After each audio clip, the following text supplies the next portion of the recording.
عظیم نعرہ ہے لبیک یا رسول اللہ صلی اللہ علیہ وسلم۔ یہ نعرہ پاکستان سے شروع نہیں ہوا، یہ مدینہ منورہ سے شروع ہوا، اور یہ نعرہ ہم پہلے لگانے والے نہیں بلکہ صحابہ کرام رضی اللہ تعالیٰ عنہ سب سے پہلے لگانے والے۔ یقیناً اس کی خدمت اور اس کی تشریحات کے لحاظ سے ہمیں بھی شرف ملا، لیکن جو تاریخ ہے، حقائق ہیں، وہ انہی پہ رکھے جائیں تو پھر الجھنیں نہیں بنتی، پھر غیروں کو تانے دینے کا موقع نہیں ملتا، اور جب اصل کو چھپا دیا جائے اور اس کی جگہ اپنے آپ کو رکھ دیا جائے تو پھر ظاہر ہے کہ اعتراضات بھی ہوتے ہیں اور پھر اصل مشن میں کمزوری بھی آتی ہے۔ لبیک یا رسول اللہ صلی اللہ علیہ وسلم کا نعرہ رسول اکرم نور مجسم شفیع معظم صلی اللہ علیہ وسلم کی ظاہری حیات میں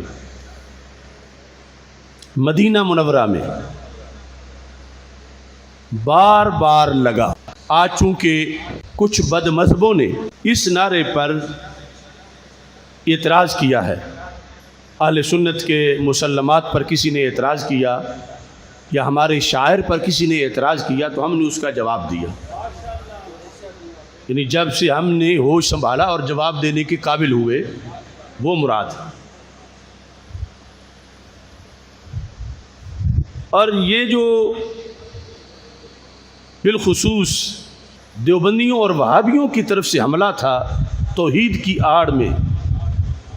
ہم نے بڑا جگر پگھلا کے بند باندھا، یعنی عقیدہ توحید سیمینارز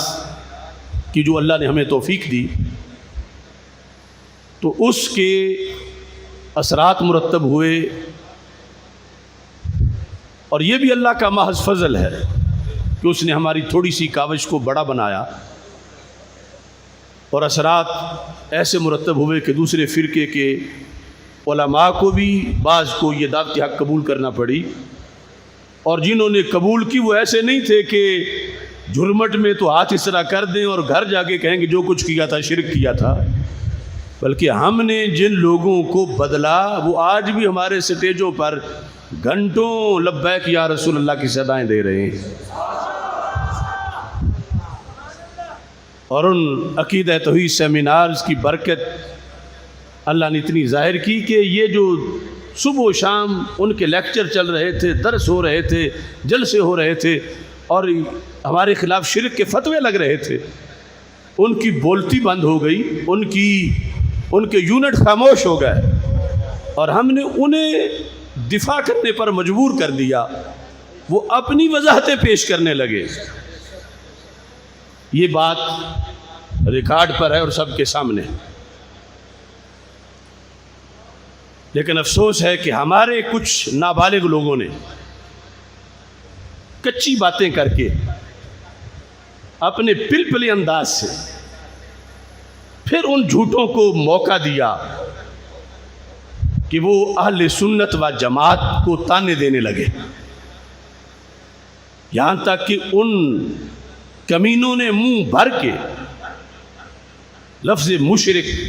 اہل سنت و جماعت کے خلاف استعمال کیا، اور اس میں اولین مجرم یہ لوگ ہیں جنہیں 2 اور 2 4 کا تو پتہ نہیں اور روتے کی عادت کو ہیں۔ انہوں نے اہل سنت و جماعت کو گالی دلوائی اور گالی دلوا کے خود سو گئے۔ آج کہاں ہیں یہ؟ کیا کسی کو مشرک کی گالی ملے تو یہ چھوٹی گالی ہے؟ چلو بڑے نہیں بول سکتے تھے تو کم از کم لونڈے یہ جو گالی برگیڈ انہوں نے بنایا ہوا ہے حق پرستوں کے خلاف بولنے کے لیے، تو کم از کم اس کو تو چھوڑا سا ادھر سیدھا کرتے، مگر یہ مردے کی طرح ہیں، اور گالی اس چیز کو ملی ہے جو ہمارا مسلک ہے، اور مسلک سب سے بڑی غیرت کا نام ہے۔ مشرک کا تو نکاح صحیح نہیں، مشرک کا تو جنازہ صحیح نہیں، مشرک سے تو کسی کا نسب صحیح نہیں۔ کروڑوں اہل سنت کو ان بچوں، نابالغ بچوں نے گالی دلوائی، کروڑ اہل سنت کہ جن کے باپ بھی سنی تھے، نسب کی گالی، ماؤں کے نکاح کی گالی، اور پھر جنازے کے لحاظ سے گالی۔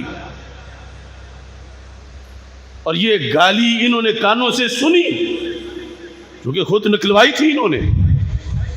ایک وہ نجد سے بھونکا اور دوسرے پاکستان میں ان کی اولاد بھونکنے لگی، اور یہ جن کو رستہ ہم نے بنا کر چلنے کا دیا تھا، لبیک یا رسول اللہ صلی اللہ علیہ وسلم کے دلائل اور تنظیم اور تحریک سب کچھ، انہیں چھیڑ کے اور خود بلوں میں داخل ہو گئے۔ کیا ان کی زبانیں صرف سنیوں کے خلاف چلتی ہیں؟ کیا یہ صرف لبیک یا رسول اللہ کے ذریعے ووٹوں کی صندوقڑیاں بھرنا چاہتے ہیں اور ان کا کوئی تعلق نہیں لبیک کے ساتھ؟ اتنے دن ہو چکے ہیں، ان کی پوری قیادت، پوری شورا، اور کہیں سے بھی کوئی ہلکی سی آواز بھی نہیں آئی جنہوں نے ان بغیرتوں کو کہا ہو کہ یہ شرک نہیں، یہ عین اسلام ہے، یہ شرک نہیں، یہ صحابہ کا طریقہ محبت ہے، یہ گھڑا نہیں گیا، یہ مدینہ منورہ میں پڑا گیا ہے۔ آخر یہ لوگ کیوں چپ ہیں؟ اگر ان کو، ان کے لیڈر کو کوئی کچھ کہے تو ان کی دم پہ پاؤں آ جاتا ہے اور فوراً پھٹتے ہیں، اور یا رسول اللہ صلی اللہ علیہ وسلم کے لحاظ سے ہی ان کو کوئی تعلق نہیں۔ کہنے والوں نے صرف یہ نہیں کہا یہ ناجائز ہے، انہوں نے تو کہا یہ شرک ہے۔ تو کسی چیز کے تلفظ اور تحفظ میں سب سے پہلی بات تو اس کو جائز ثابت کرنا ہوتا ہے اور پھر اس پہ ڈٹ جانا ہوتا ہے۔ اور ان کے اندر کی چھپی ہوئی بات یہاں خاموشی کی بھی یہ ہے کہ آیا ہے وقت، گزر جائے گا، اگر آج ہم رد کرتے ہیں تو کل ووٹ ہمیں نہیں ملیں گے، کہ یہ تو اختلافی بات کرتے ہیں، یہ تو وہی ڈگر چل رہے ہیں جو جلالی چلتا ہے، یہ تو ویسے ہی بول رہے ہیں، پھر کوئی ادھر کا ناراض ہوگا، کوئی ادھر کا ناراض ہوگا، اور ان کا سب کچھ اس وقت اس بلے کی طرح جو دودھ کو چھائی لگا کے بیٹھتا ہے وہ ووٹ ہے، خواہ وہ کافر کا ہو، خواہ مشرک کا ہو، خواہ مرتد کا ہو، خواہ رافضی کا ہو، خواہ خارجی کا ہو، خواہ ان کے دین کو گالی دینے والے کا ہو، ان کے لیے سب کچھ وہ ووٹ ہے۔ کہ آج بولیں گے تو کل ووٹ مانگنے گئے تو اگلا یہ کہے گا یہ تو تم نے ہمارے بڑوں کو کہا تھا، یہ تم ہمارے رد میں بولے تھے، یہ تم نے یہ تقریر کی تھی۔ تو میں اپنے جوانوں کو کہنا چاہتا ہوں جن کا دین سے اتنا ہی تعلق ہے تو تم بے وقوف ہو کہ ان کے ساتھ کھڑے ہو؟ جو لبیک یا رسول اللہ صلی اللہ علیہ وسلم کا تحفظ نہیں کر سکتا وہ کس چیز کا تحفظ کرے گا پھر؟ یا تو یہ کہو کہ تحفظ کرنے کا وقت نہیں آیا، وہ وقت آیا ہے یہاں بھی اور انڈیا میں بھی، ادھر بھی تانے مل رہے ہیں، ادھر بھی تانے مل رہے ہیں، اور یہ مامے چاچے بنے ہوئے تھے۔ وہ پہلی فضا تو ہم نے جگر پگھلا کے تیار کی تھی، ہماری ایک ایک تنکا اکٹھا کر کے وہ آشیاں بنایا تھا جس پہ انہوں نے قبضہ کیا۔ وہ ہمارا صراط مستقیم کا اجتماع تھا ریلوے اسٹیڈیم میں جس میں تحریک رہائی غازی ممتاز حسین قادری بنائی تھی۔ وہ ساری بیداری تو عقیدہ توحید سیمینار کی ذریعے سے ہم نے اللہ کے فضل سے کی تھی، اور ان کو پھر اس ٹریک پہ چلا دیا تھا کہ اور کوئی چلتا نہیں تھا آگے، اور فرض کی ادائیگی کا وقت تھا۔ آج پھر جب اتنا بڑا حملہ ہوا، مجھے سمجھ نہیں آتی کہ یا ان میں جو، چلو کچھ تو ویسے لونڈے ہیں جن کو دین ایمان کا پتہ ہی کوئی نہیں ہے، چلو برائے نام مسلمان ہیں، لیکن جو ان میں مولوی بیٹھے ہیں وہ کون سی قسم کے ہیں؟ انہوں نے کہاں پڑھا تھا یا پڑھ کے کہاں ڈبویا ہے؟ کیوں نہیں آج بول رہے؟ جو لبیک کے نام پہ حلوے مانڈے کھاتے ہیں اور جب اس کو شرک کہا گیا تو اب سو گئے. اب پتہ نہیں چلتا کہ ان میں سے کوئی زندہ بھی ہے، کسی کی یہ ڈیوٹی بھی ہے. ادھر وہ الریاض میں بھونکنے والا کتا ساری امت کو اس بنیاد پہ شرک کے فتوے لگا رہا ہے، اور پاکستان میں ان کے چیلے جن سے یہ چھپ چھپ کے ملاقاتیں کرتے تھے اور میں سنیوں کو بتاتا تھا کہ واردات ہو رہی ہے اور سنی مجھے ہی کوستے تھے، نہیں بھلا رضوی ہو کے کوئی واردات کر سکتا ہے؟ میں کہتا تھا قادری ہو کے کر سکتا تو رضوی ہو کے کیوں نہیں کر سکتا؟ یہ تو نام برائے نام رکھے ہوئے ہیں نا. حقیقی رضوی نہیں کر سکتا، حقیقی قادری بھی نہیں کر سکتا. مگر ہم نے ایک واردات پہلے دیکھی تھی اور بڑی مشکل سے اس کے شکنجے سے بندے نکال کے ایک کارواں بنایا تھا.